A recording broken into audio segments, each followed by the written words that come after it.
How could a single dance at our anniversary dinner lead to my world falling apart? What did my husband really see when he smiled and walked out, leaving me to bask in borrowed attention?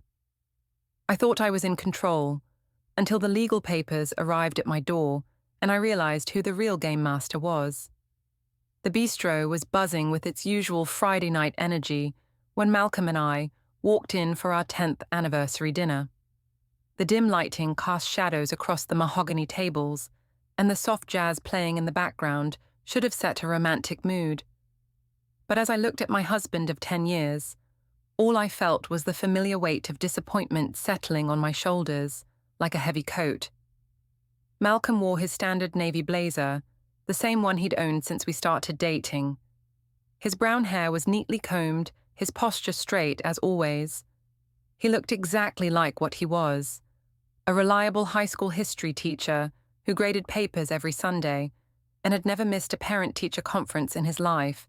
Safe, predictable, boring. "The usual table?" the hostess asked, recognizing us from our monthly visits. "That would be perfect, thank you," Malcolm replied with his polite smile, the same smile he gave grocery store clerks and bank tellers. As we settled into our booth, I found myself scanning the restaurant, hoping to see someone interesting. My insurance claims analyst job at Morrison & Associates brought me into contact with all sorts of people, and I'd grown tired of Malcolm's narrow world of lesson plans and faculty meetings. "You look beautiful tonight, Eulalia," Malcolm said, reaching across the table to touch my hand. "That blue dress really brings out your eyes." I forced a smile.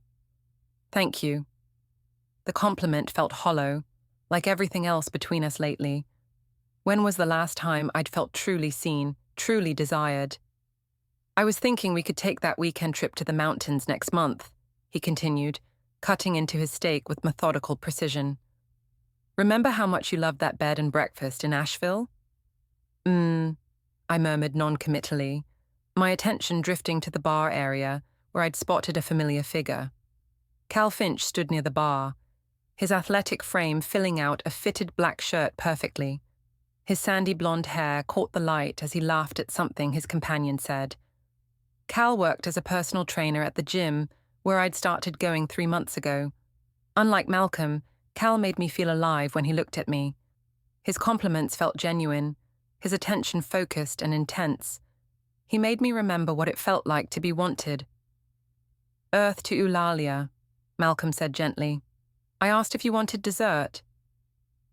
"Sorry, I trailed off, watching as Cal's eyes met mine across the room. He smiled, that confident, slightly dangerous smile that made my pulse quicken. "Just what?" Malcolm followed my gaze, his expression shifting slightly when he saw Cal approaching our table. Well, Cal said, his voice carrying that hint of mischief I'd grown to love. "If it isn't my favorite insurance investigator.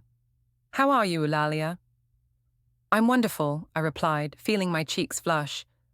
"Cal, this is my husband, Malcolm. Malcolm, this is Cal from the gym." Malcolm stood and extended his hand politely. "Nice to meet you." Cal shook it briefly, his attention already back on me. "I didn't know you came here. This is one of my favorite spots." He glanced at the small dance floor where a few couples swayed to the music. "They have great music for dancing. You should try it sometime." The suggestion hung in the air between us, loaded with meaning. I felt Malcolm's eyes on me, but when I looked at him, his expression was unreadable. "That sounds lovely," I heard myself saying. "I love to dance." "Do you?" Cal's smile widened. "What a coincidence, so do I." He extended his hand toward me. "Would you like to dance now? If your husband doesn't mind, of course." I looked at Malcolm, expecting him to object, to show some sign of jealousy or possession. Instead, he simply nodded. "Go ahead. You haven't danced in years."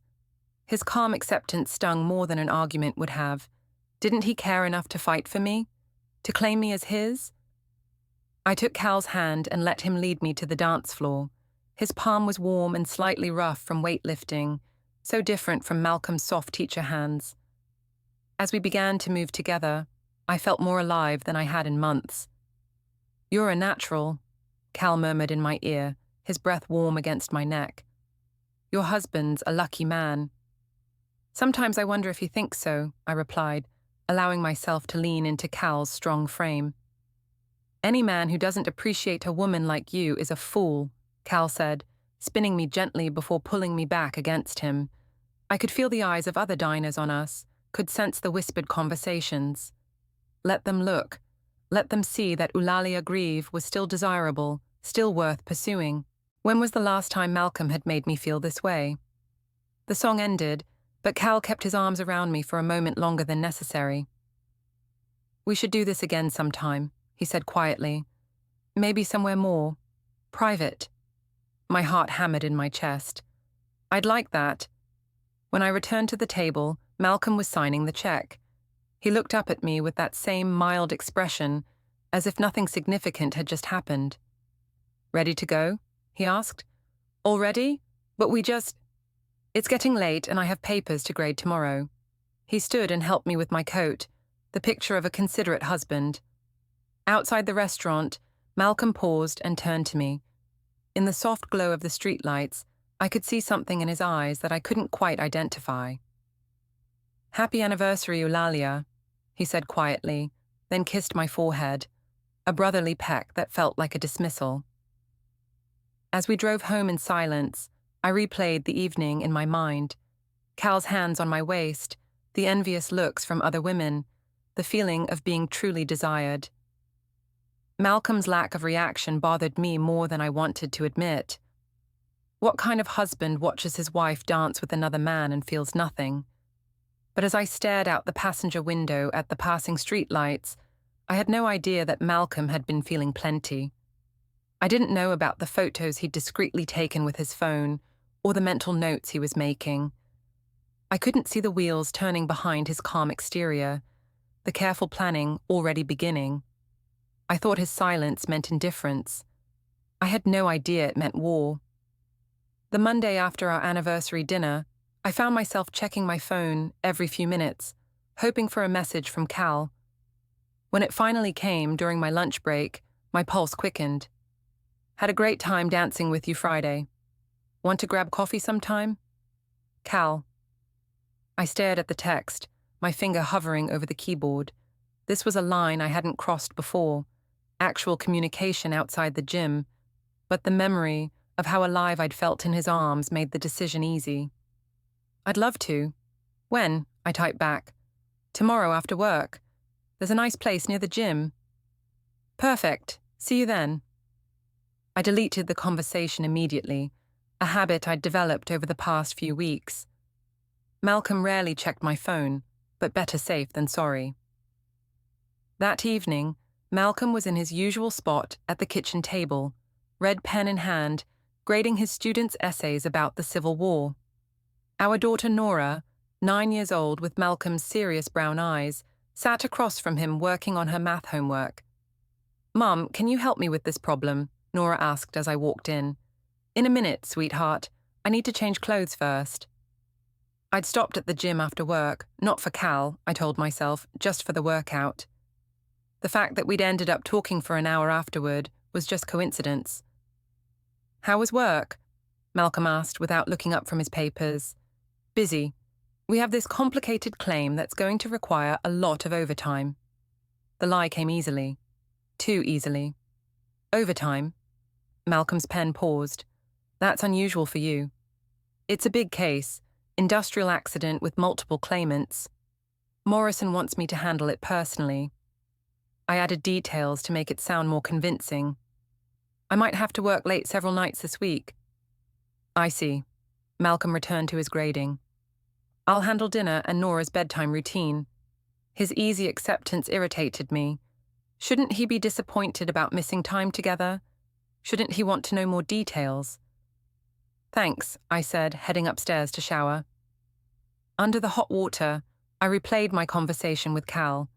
He'd been wearing a tight grey t-shirt that showed off his perfectly sculpted arms. When he'd spotted me on the elliptical, his face had lit up in a way that made my stomach flutter. "Fancy meeting you here," he'd said, that familiar grin spreading across his face. I come here every Tuesday and Thursday, I'd replied, trying to sound casual. I know. The admission had made my cheeks burn. He'd been paying attention to my schedule. We'd talked about everything, his dreams of opening his own gym, my frustration with the mundane routine of insurance claims, our shared love of hiking and adventure. He listened in a way Malcolm hadn't in years, asking follow-up questions, remembering details from previous conversations. Your husband seems like a nice guy, Cal had said as we'd walked to the parking lot. He is, I'd replied automatically, then found myself adding, maybe too nice. Sometimes I feel like I'm married to my brother instead of my lover. Cal had stopped walking and turned to face me. That's a shame. A woman like you deserves passion. The word hung between us, loaded with possibility. Now, as I dried my hair, I wondered what it would be like to be with someone who saw me as more than a reliable partner in the domestic machinery of life. Someone who looked at me the way Cal did, like I was fascinating, desirable, worth pursuing. When I came back downstairs, Nora was in the living room watching cartoons, and Malcolm was loading the dishwasher. Did you help Nora with her homework? He asked. Guilt stabbed at me. I forgot. Was it difficult? She figured it out. She's getting really good at problem solving. There was pride in his voice, the same tone he used when talking about his students' achievements. I watched him methodically rinse each plate before placing it in the dishwasher. Everything about Malcolm was methodical. His teaching, his parenting, even the way he loaded dishes. When had that stopped being comforting and started being suffocating? Malcolm, I said suddenly, when was the last time we did something spontaneous? He paused, a glass halfway to the dishwasher. Spontaneous how? I don't know. Anything. When did we last take an unplanned trip, or go dancing, or stay up all night talking? We went to that new restaurant last month without a reservation, he offered. That's not what I mean. Frustration crept into my voice. I mean really spontaneous, exciting, passionate. Malcolm set down the glass and turned to face me fully. Eulalia, we have a 9-year-old daughter and 2 demanding careers. Spontaneity isn't really practical at this stage of life. Other couples manage it. What other couples? I thought of Cal, of the way he'd suggested we grab coffee like it was the most natural thing in the world. Just people I know. Are you unhappy? The question was direct, typical Malcolm. No dancing around issues, no emotional manipulation. Just a straightforward question that deserved an honest answer, but I wasn't ready for honesty. Not yet. I'm just feeling restless lately. Maybe I need a hobby or something. You have the gym. Right, the gym. I forced a smile. You're probably right.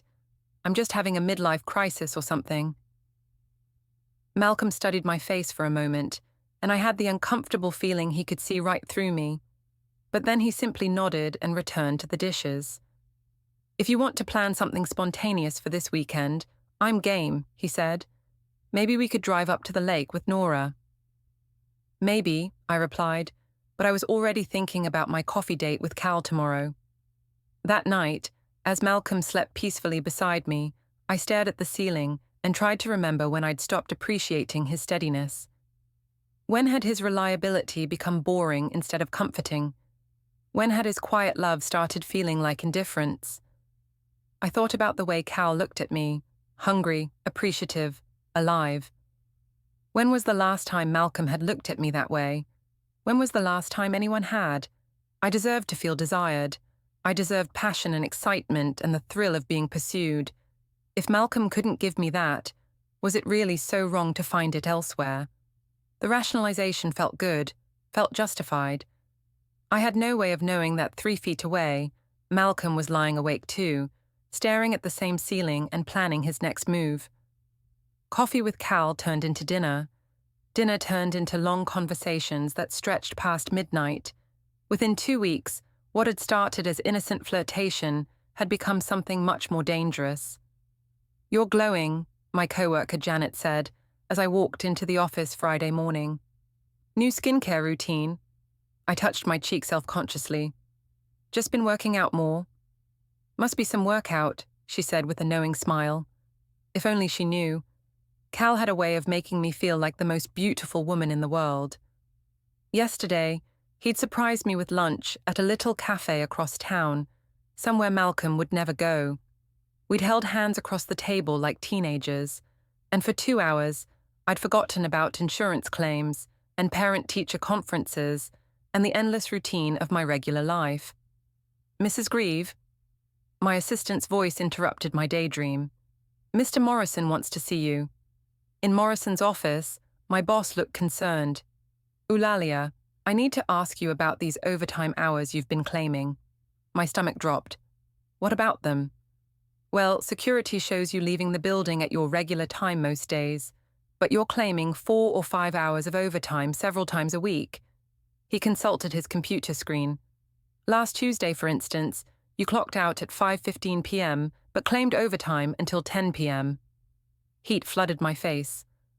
I've been working from home on the Brennan case, taking files home to review. I see. Morrison's expression was skeptical.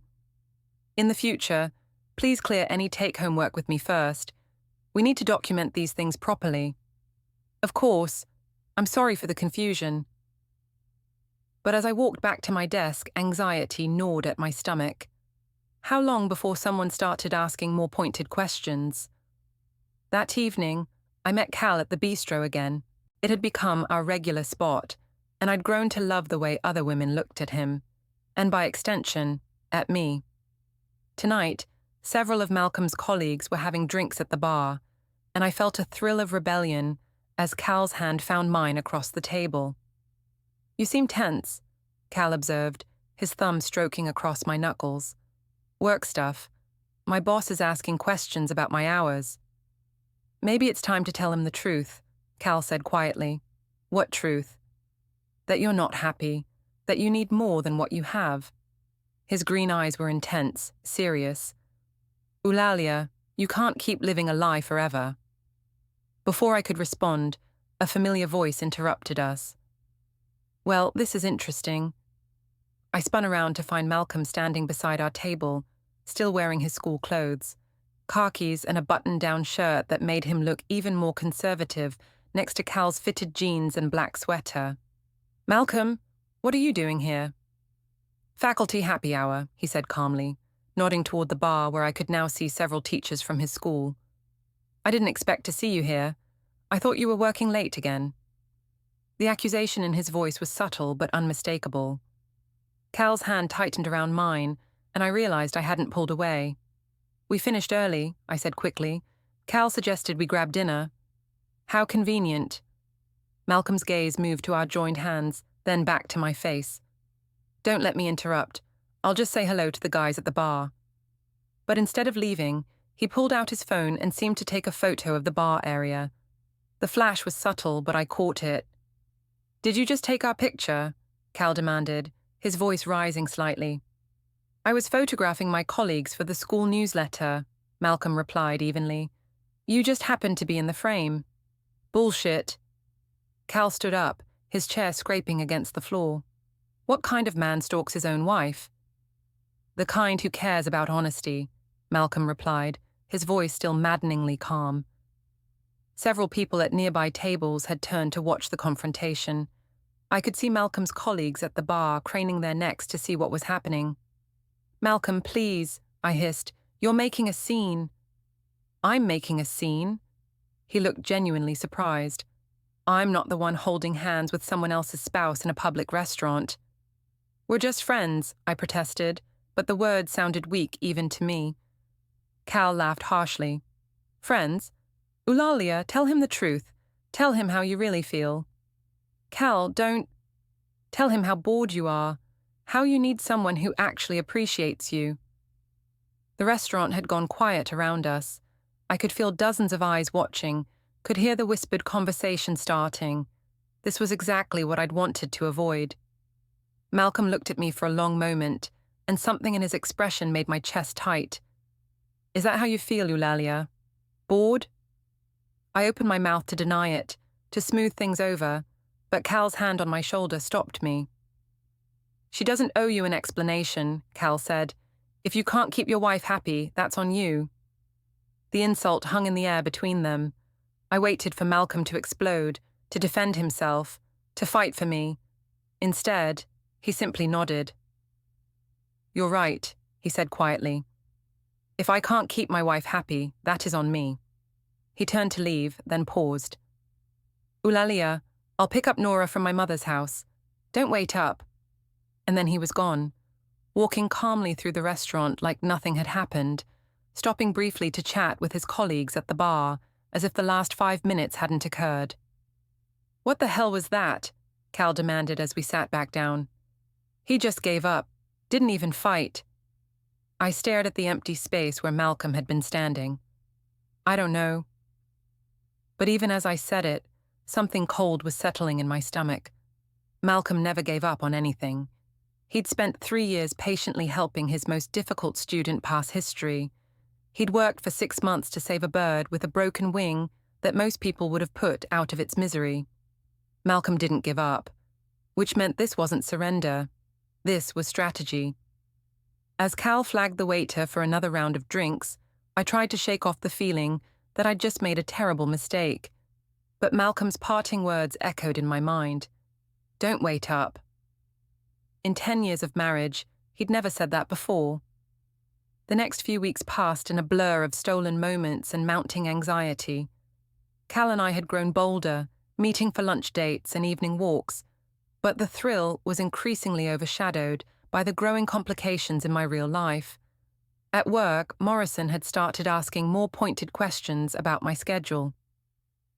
Eulalia, I need you to stay late tonight to finish the Henderson file, he'd said yesterday. And I mean actually stay here, in the office. The implication was clear. My fake overtime had been noticed, and my credibility was crumbling. At home, things were even worse. Nora had started having trouble sleeping, crawling into our bed in the middle of the night with complaints of bad dreams. When I'd suggested she was too old for that behavior, she'd burst into tears. Everything feels wrong, she'd sobbed. You and Daddy don't talk anymore. Are you getting divorced? The question had hit me like a physical blow. Of course not, sweetheart. Mommy and Daddy are just working through some things. But even as I'd comforted her, I'd wondered if that was true.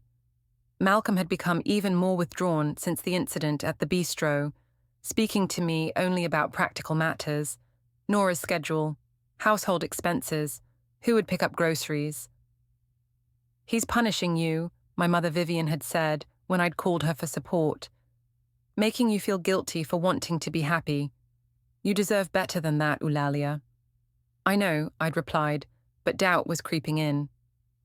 Today I was meeting Cal for coffee before work, something that had become our Tuesday routine. As I pulled into the parking lot of our usual cafe, I saw Janet from work walking out with her own coffee.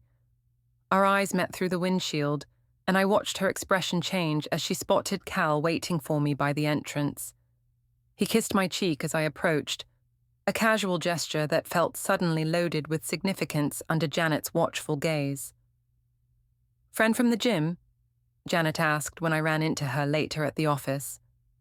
Something like that, I replied, but I could see the judgment in her eyes. By lunch, I was sure the whole office was talking. People stopped conversations when I walked by, and I caught several pointed looks between coworkers. Eulalia, Morrison called as I was leaving for the day. A word. In his office, he closed the door. Never a good sign. I'm going to be direct with you, he said, settling behind his desk. There are rumors circulating about your personal life. Normally, I wouldn't care, but when it starts affecting your work performance and the office environment, it becomes my business. I don't know what rumors you're referring to. Don't insult my intelligence. You've been claiming over time you're not working, leaving early for mysterious appointments, and now you're conducting what appears to be an affair quite publicly. His voice was stern but not unkind. Eulalia, you're a good employee, but this needs to stop. I'm not having an affair, I protested weakly. Then what would you call it? I had no answer for that. That evening, I came home to find Malcolm in the kitchen, with a manila folder spread open on the counter. When he saw me, he quickly closed it, but not before I caught a glimpse of what looked like photographs and official documents. "What's that?" I asked, my voice sharper than I'd intended. "School paperwork," he replied calmly, sliding the folder into a drawer. It didn't look like school paperwork. What did it look like? The question was a trap, and we both knew it. If I'd seen enough to know it wasn't school-related, I'd have to admit what I thought it was. And I wasn't ready for that conversation. "Nothing, never mind." But as Malcolm moved around the kitchen preparing dinner, I felt like I was walking on quicksand. Everything I'd thought I knew about my marriage, my husband, my life, was shifting beneath my feet. After dinner, while Malcolm helped Nora with her homework, I snuck back to the kitchen and tried the drawer. Locked. When had Malcolm started locking drawers in our own house? My phone buzzed with a text from Cal. "Miss you already. Can't wait for tomorrow night." Tomorrow night? I'd told Malcolm I had to work late again, another lie in an increasingly complex web of deception, but looking around the kitchen, at Nora's artwork on the refrigerator, at the family photos on the windowsill, at the life I'd built with Malcolm over 10 years, I felt something crack inside my chest. "Mummy," Nora appeared in the doorway, clutching her favorite stuffed elephant. "I can't sleep. Will you read to me?" "Of course, baby." As I tucked her into bed and read her favorite story, Nora's small hand found mine. "Mummy, why are you sad all the time now?" The question broke my heart. "I'm not sad, sweetheart." "Yes, you are. And Daddy's sad too. He thinks I don't notice, but I do." Her brown eyes, so much like Malcolm's, were serious beyond her years. "Did I do something wrong?" "Oh, honey, no. This has nothing to do with you. Sometimes grown-ups go through difficult times, but that doesn't mean we love you any less." "Promise?" "I promise." But as I kissed her goodnight and turned off the light, I wondered if that was a promise I could keep. How much damage was I doing to my daughter with my selfish pursuit of excitement? How much was I willing to sacrifice for the thrill of feeling desired again? That night, I lay awake staring at the ceiling while Malcolm slept beside me, or pretended to sleep. Sometimes I caught him watching me with an expression I couldn't read, but whenever I tried to talk to him, he'd close his eyes and feign sleep. We were living like strangers in our own house, and I was starting to realize that I might be the only one who didn't know the rules of the game we were playing. The unraveling began on a Thursday evening at the beastro. I'd been meeting Cal there regularly, growing more careless with each passing week. The thrill of our semi-public relationship had become addictive, and I found myself caring less about who might see us. Cal had been pushing for more. "Leave him," he'd said just last week. "You're miserable, Eulalia. Life's too short to waste it on someone who doesn't appreciate you." The idea was becoming more tempting. Malcolm had grown so distant, so cold. We barely spoke, except about Nora's schedule or household logistics. He'd started sleeping in the guest room, claiming his snoring was keeping me awake, though he'd never snored before. "You look beautiful tonight," Cal said as we settled into our usual booth. He'd ordered a bottle of wine, something we'd never done before. "I have something to tell you." "What is it?" "I've been offered a job in California, managing a high-end fitness center in San Diego." His green eyes were intense, hopeful. "Come with me." The words hung between us, loaded with possibility and terror. "Cal, I can't just—" "Why not? What's keeping you here? A husband who ignores you? A job that doesn't appreciate you?" He reached across the table and took my hand. "I'm offering you a real life, Eulalia, a chance to be happy." Before I could respond, a commotion near the entrance caught my attention. Malcolm walked in, but he wasn't alone. Behind him came his brother Tristan, his mother Gina, and, to my horror, several of our mutual friends, including Janet from work. "What the hell?" Cal muttered, following my gaze. They weren't heading to a table. They were heading straight for us. Malcolm reached our booth first, his face calm, but his eyes blazing with something I'd never seen before. Hello, Eulalia. Cal. Malcolm, what are you— I thought it was time we all had an honest conversation, he said, his voice carrying clearly across the restaurant. In front of witnesses. Gina stood behind him, her face a mask of disapproval. Tristan looked uncomfortable but determined. Janet appeared shocked, as if she hadn't fully believed the office rumors until this moment. You're making a scene, I hissed, acutely aware of the other diners turning to watch. Am I? Malcolm pulled out his phone and set it on the table. Because I think the scene started weeks ago. I just decided to stop pretending I didn't notice. Cal stood up, his chair scraping loudly. Look, man, if you can't keep your wife satisfied— Sit down, Malcolm said quietly, but there was steel in his voice that made Cal actually take a step back. You've said enough. Both of you. Malcolm, please, I started, but he held up a hand. 10 years, he said, his voice carrying to nearby tables. 10 years, I've watched you slowly check out of our marriage. 10 years I've made excuses for your distance, your complaints, your dissatisfaction with everything I tried to give you. I'm not finished. His calm was more terrifying than shouting would have been. I told myself you were going through a phase, that if I was patient, if I was understanding, you'd remember what we built together. Tears were starting to blur my vision. Malcolm, don't do this here. Where should I do it?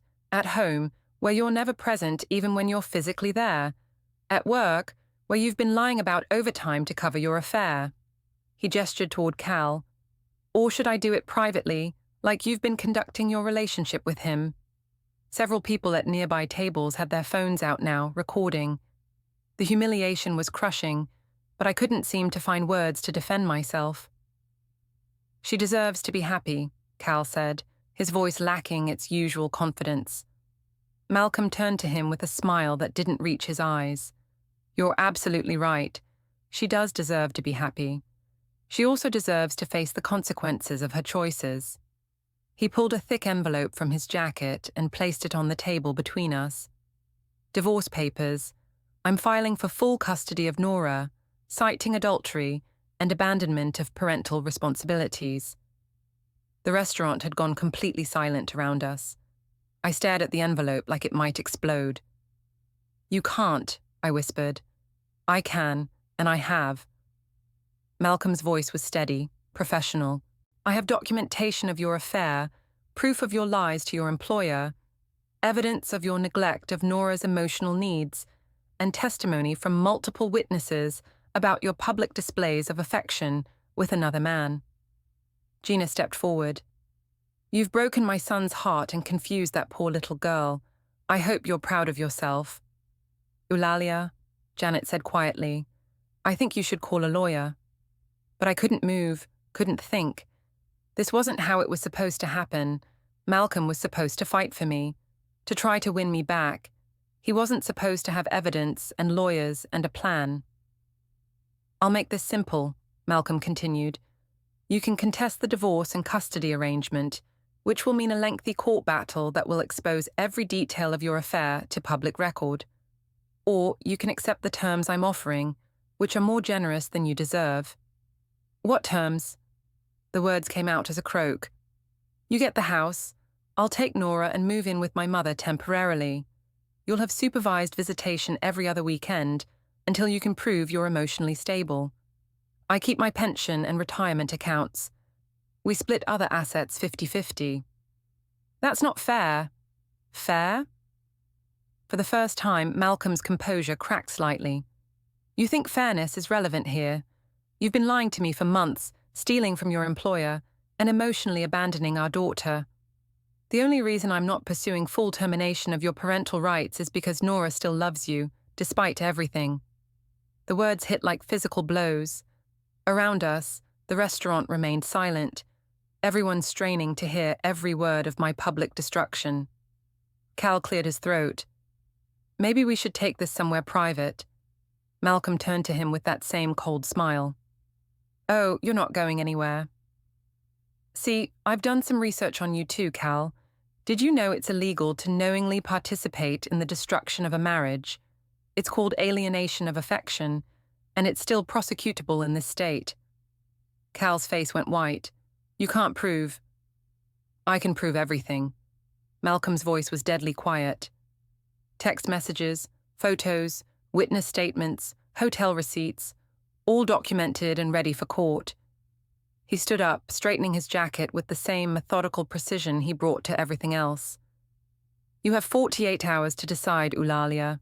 After that, the generous offer expires, and we do this the hard way. As he walked away, followed by his family and friends, I felt my world collapsing around me. The other diners slowly returned to their conversations, but I could feel their eyes on me, could hear the whispered speculation. Cal sat back down heavily. Jesus, I had no idea he was collecting evidence. Neither had I. But as I sat there with divorce papers on the table and my reputation in ruins, I realized I'd never really known my husband at all. I'd thought his silence meant weakness. I'd been wrong. It meant preparation. The courthouse steps were slippery with morning frost as I climbed them for what I hoped would be the final hearing. 3 months had passed since that horrible night at the beastro, and my life had become an endless series of legal meetings, court appearances, and humiliating revelations. My lawyer, a tired-looking man named David Stern, met me at the entrance. Are you sure you don't want to accept Malcolm's settlement offer? The judge isn't likely to be more sympathetic than he's been. I want to try one more time, I said, though my confidence was shattered. Nora needs her mother. Stern sighed. Eulalia, we've been through this. The evidence against you is overwhelming. Your best hope is to minimize the damage. Inside the courtroom, Malcolm sat at the plaintiff's table with his attorney, a sharp-looking woman named Rebecca Chen. He wore a navy suit that made him look professional and trustworthy, everything I no longer appeared to be. Behind him sat Gina, Tristan, and several character witnesses, including 2 of his fellow teachers and a neighbor who'd known our family for years. My side of the courtroom was nearly empty.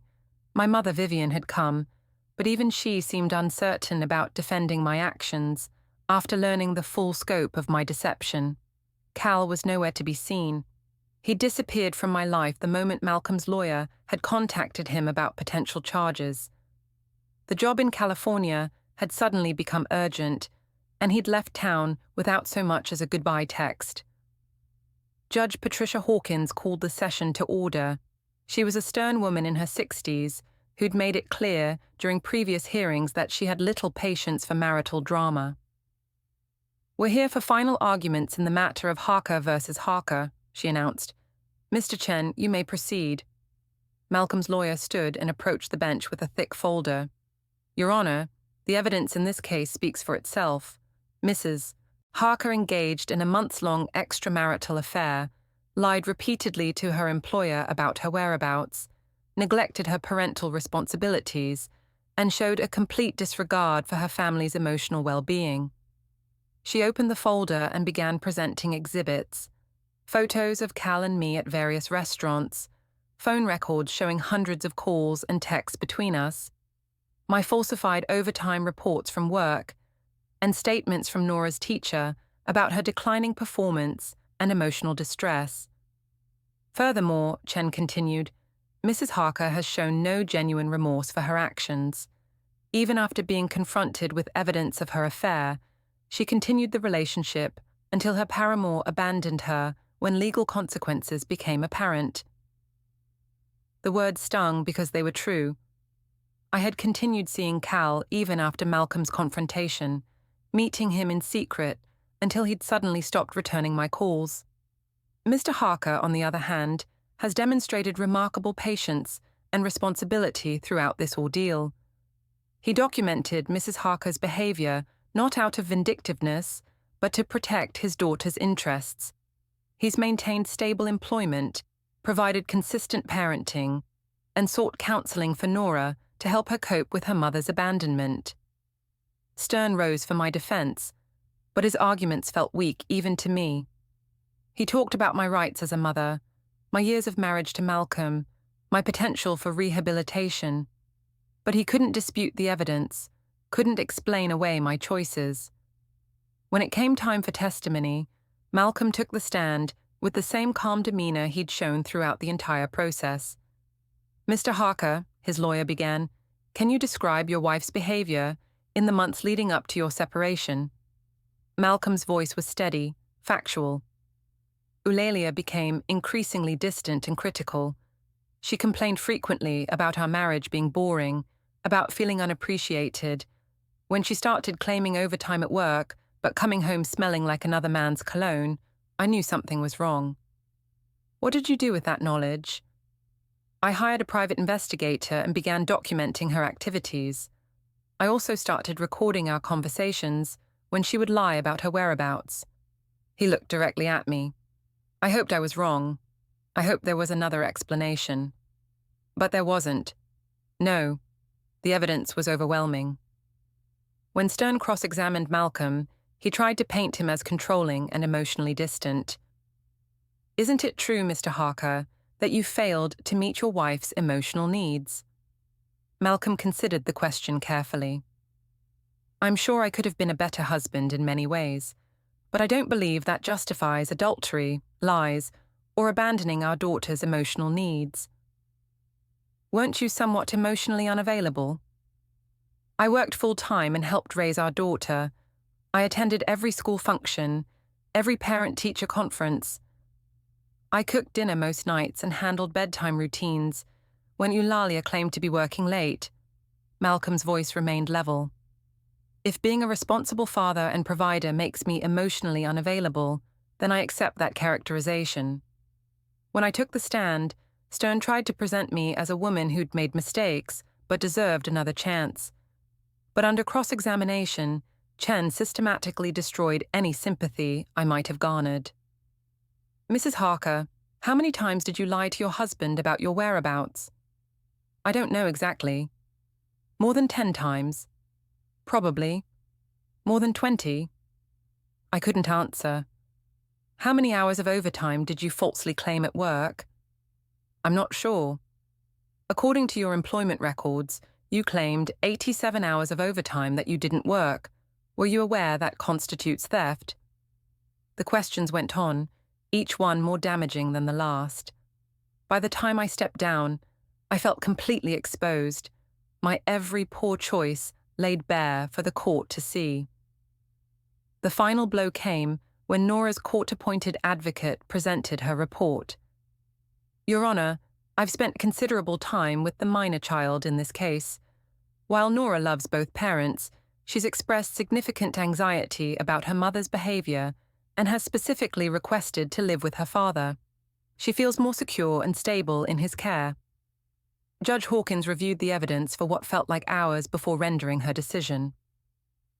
"This is one of the clearer cases I've seen regarding child custody," she began. "Mrs. Harker's actions demonstrate a pattern of deception, irresponsibility, and prioritizing her own desires over her family's well-being. She awarded Malcolm full custody with supervised visitation for me every other weekend. The financial settlement was exactly what Malcolm had originally offered, generous considering my behavior, but devastating to my sense of control. Furthermore," the judge continued, "I'm ordering Mrs. Harker to undergo counseling before any consideration of expanded visitation rights. This court's primary concern is the welfare of the minor child, and that welfare is best served by stability and honesty, qualities Mr. Harker has demonstrated throughout these proceedings." As the gavel fell, I felt the last remnants of my old life crumble away. Malcolm stood and shook hands with his lawyer, his expression neither triumphant nor vindictive. He looked like a man who'd done what was necessary to protect his daughter, nothing more. Outside the courthouse, he approached me one final time. "Eulalia," he said quietly, "I hope you find whatever it was you were looking for, but I won't let you destroy Nora in the process. I never meant to hurt her." "I know, but you did anyway." His brown eyes, the same eyes Nora had inherited, were sad but resolute. "Maybe someday you'll understand the difference between wanting to be happy and actually being willing to do the work that happiness requires." As he walked away with his family, I stood alone on the courthouse steps, finally understanding the magnitude of what I'd lost. I'd thought Malcolm's quiet strength was weakness, his patience was indifference, his love was boring. I'd been wrong about everything, and now I had nothing left but the consequences of my choices and the long, hard work of figuring out how to live with them.